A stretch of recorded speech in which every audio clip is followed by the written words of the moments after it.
এখন তো মনে হচ্ছে আমি তোমার মেয়ে হওয়ার যোগ্য না। বাবা, আমাকে কি তুমি ক্ষমা করতে পারবে না? আমি তো মনে আক্ষেপ নিয়ে ক্ষোভ নিয়ে তোমাকে কত কথা বলেছি। বাবা, আমি তোমাকে এটাও বলেছিলাম তোমার লাশ তুলে যদি আমি কুত্তা দিয়ে খাওয়াতে পারতাম।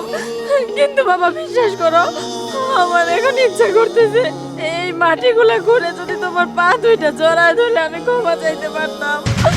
আমি আমার মনটাতে অনেক শান্তি পেতাম। এটা কি করলা বাবা? তুমি আমাকে এইভাবে বুঝিয়ে দিলে বাবা, তুমি আমাকে এতটা ভালোবাসো। বাবা, আমার কিচ্ছু লাগবে না, শুধু তুমি ফিরে আসো। বাবা, আমি এখন বুঝতে পারছি বাবার সম্পত্তি থাকাটা বড় কথা না, বাবা থাকাটাই বড় বিষয়। আমি এত জায়গা বাড়ি সম্পত্তি দিয়ে কি করব বাবা?